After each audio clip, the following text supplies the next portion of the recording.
untuk mendapatkan jabatan di NU. Amin, amin. Saya mohon maaf sebagai orang bawahan, bukan pengurus NU. Saya sebagai orang yang berjuang melalui cara lain di NU. Cukup sudah bagi saya untuk menyongsong muktamar ke-34 ini dengan mengadakan halaqah 17 kali. Saya memimpin halaqah di keliling Indonesia ini bersama para kiai yang prihatin dengan kondisi NU yang terjun ke politik dan sebagainya. Kita 17 halaqah. Halaqah itu sarasan semacam seminar itu pitulah singgon kan ya rada akeh, biaya sendiri, tidak ada dana siapapun. Kemudian diakhiri hasilnya kesimpulan Tebu Ireng. Bukunya hijau itu dahsyat banget, buku yang luar biasa itu. Itu kalau penyanyi berminat silakan dibeli di Museum NU. Itu luar biasa, isinya bagi saya cukup untuk memberi masukan nasihat kepada orang-orang yang diamanati mengurus NU. Bahkan yang saya sebenarnya merinding, ngeri, sekaligus juga ya setuju sih, setuju. Ada kiai yang bersama saya, selalu bersama saya.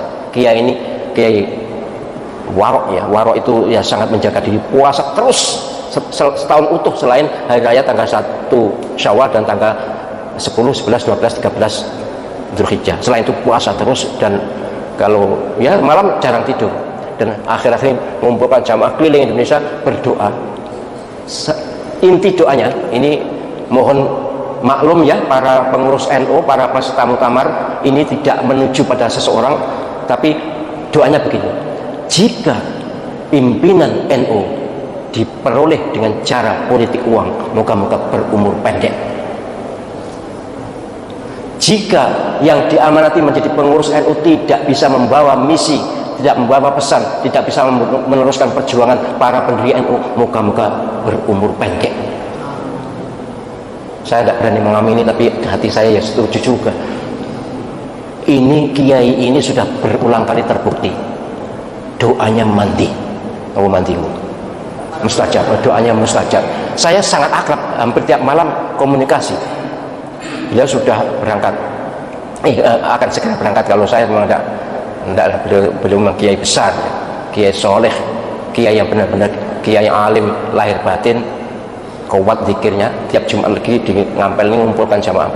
Salah satu doanya itu ingin NU baik, ingin NU kembali ke khitah, ingin NU meneruskan perjuangan Mbah Hasyim. Saya sebagai salah satu pendiri komite khitah NU berziarah ke Mbah Hasyim bersama para kiai. Wahai para pengurus NU, PB, PW maupun PC NU yang punya suara, tolong dengarkan ini, bahwa saya dan para kiai menangkap isyarat Mbah Hasyim menangis. Mbah Hasyim prihatin dengan organisasi yang beliau dirikan dan sangat disegani oleh semua kalangan. Bahkan Raja Saudi Arabia saat itu, Bung Karno, juga sungkan segan dengan organisasi ini. Wibawanya tinggi sekali. Tolong, malulah panjenengan kalau memimpin NU tidak bisa melanjutkan perjuangan Mbah Hasyim dan para pendiri. Dan malulah menjadi pemimpin NU kalau harus dengan proses, tidak mau ditunjuk. Bahkan Mbah Ali Maksum nangis begitu disebut namanya sebagai calon Surya, itu nangis dan langsung keluar gedung, pulang. Kemudian dijemput oleh para anggota rapat itu jam 3 disebut balik, ya akhirnya terpaksa mau. Tumbien ini saya sampaikan, ini saya betul-betul ngetuk hati penjenengan semuanya, khususnya yang punya suara untuk bisa menentukan pilihan. Tolong jangan terima uang, haram itu. Dan yang kedua, teruskan perjuangan Mbah Hasyim. Marulah segera berziarah ke Mbah Hasyim, Mbah Wahab dan Mbah Bisi yang ada di Jombang, kan mudah itu, 3 makam itu mudah sekali dicapai. Coba renungkan di sana, agak lama, pasti insya Allah akan mendapatkan isyarat yang sama kok. Karena umumnya para pengurus NU itu ya para kiai dan orang-orang yang kuat zikir. Apakah benar mengingkari zuriyah Nabi itu akan dilaknat? mengingkari dzurriyyah Nabi akan dilaknat. Sama dengan ngaku dzurriyyah Nabi, kalau bukan dzurriyyah Nabi juga lebih dilaknat lagi. Kalau mengingkari dzurriyyah Nabi karena ragu, ya tidak apa-apa lah, bukan rukun iman kok. Kalau pasti dzurriyyah Nabi, ya harus kita akui dan kita hormati. Tapi sebenarnya menghormati dzurriyyah itu bukan hanya dzurriyyah Nabi, semuanya. Hanya memang Nabi SAW ketika akan wafat titip keluarganya. Tapi siapa keluarga beliau, itu masalahnya. Dan sekarang diramaikan kan, diragukan berdasarkan ilmu ini dilakukannya. Sudah, kita tetap menghormati orangnya. Soal pengakuan dzurriyyah Nabi jangan dibesar-besarkan, membuat sombong. Apalagi kalau kita mendengar ceramah-ceramah orang yang ngaku keturunan Nabi tapi kemudian membuat hoax. 70 kiai tidak lebih terhormat dibanding satu Habib yang bodoh. Itu saya menonton videonya, tahu orang yang mengatakan. Jadi satu Habib bodoh lebih utama dibanding 70 kiai. Ini jelas terlaknat orangnya begini. Ya bagaimanapun, andai kata ada, ya tidak begitulah membandingkannya. Bahwa keturunan Nabi itu malah dikomentari.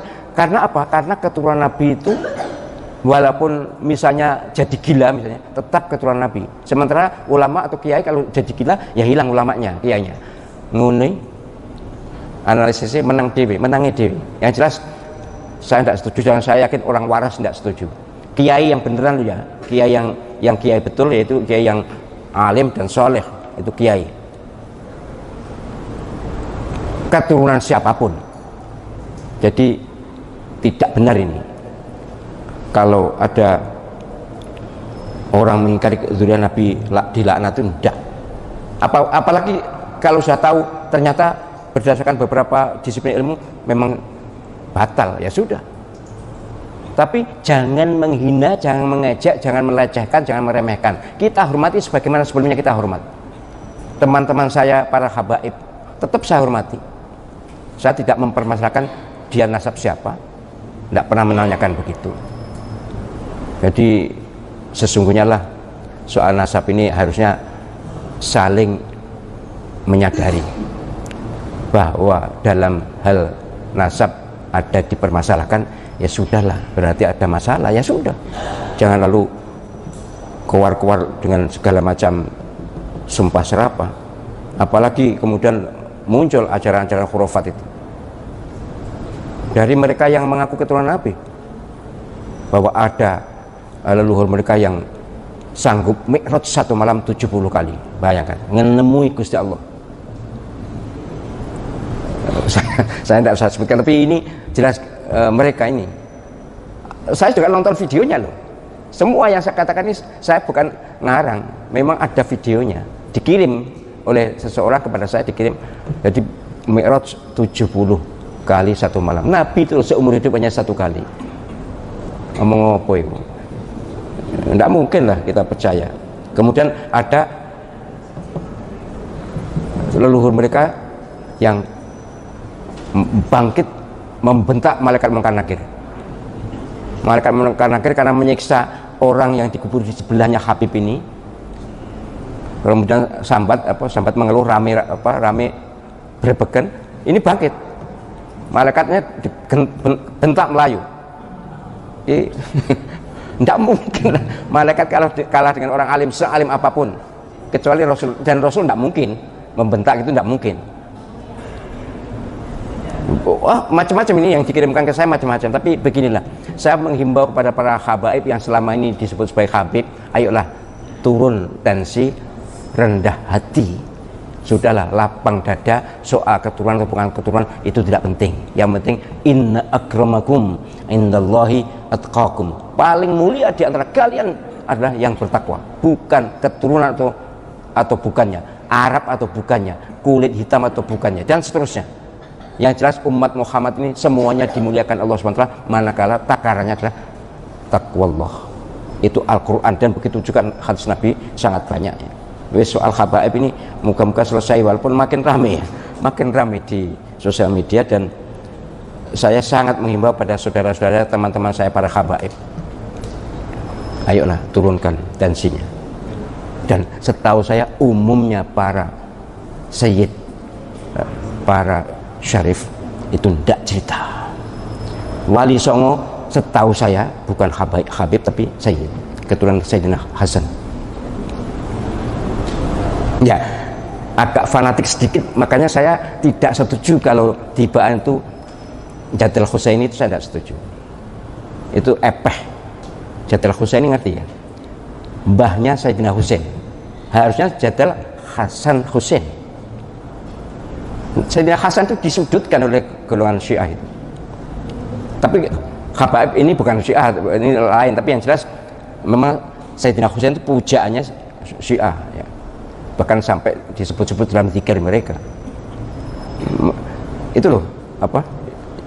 Marhaban Jadal Husaini itu ya. Marhaban Jadal, mestinya Hasan Husain atau Hasanaini. Sayyidina Hasan dan Husain disebut Hasanaini. Apa jenis? Tes DNA saya ingin tes kok. Karuan mungkin Z mungkin ya. Pasti Z ya gen apa? Apa jenis? Apa? Hablu grupnya kalau Nabi kan J1. Lah Ba'alawi itu G. Waduh wis, waduh banget. Menurut mereka loh ya, saya nonton video. Lah saya tuh mungkin Z. Pasti Z. Zahro ya.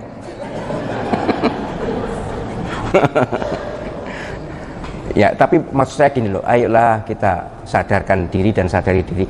Keturunan siapapun harganya bukan di nasab, tapi harganya nilainya bukan di nasab tapi di ketakwaan. Kok diarani bukan keturunan Nabi nesu, saya ragu ketakwaannya. Mohon maaf ya, mohon maaf. Diarani bukan keturunan Nabi terus nesu apa sih? Marah ya, marah kemudian mencak-mencak lalu provokasi, saya malah ragu. Ikilah apa? Ada apa ini? Orang ini ada apa? Yang semula sebelum saya tahu saya ini bukan ahli nasab tuh. Saya tidak ahli nasab, sehingga saya ya ikut-ikut aja jadi apa keturunan Nabi ya saya tak hormati lebih daripada yang lain. Tapi ketika tahu begini, kemudian yang bersangkutan marah, harganya turun di bawah 50%. Gak patek energani di hadapan saya, di hati saya. Ini orang apa ini? Kalau dia tahu ajaran agama, kenapa mesti marah? Apa karena tidak dihormati lagi, tidak bisa cari? Tidak bisa membogoki mas? Ya memang saya ada cerita dan melihat dengan mata kepala waktu kecil itu. Mereka ini suka minta maksa, suka jual maksa. Bahkan di Madura kasus jelas istri suruh mencerai kemudian dinikahi. Alasannya supaya punya keturunan baik. Itu gombal banget itu. Saya tidak usah panjang-panjang ya. Jadi intinya kalau panjenengan ketemu orang-orang yang ngaku keturunan Nabi, ya sudahlah, dihormati sebagai manusianya. Soal keturunan Nabi diragukan.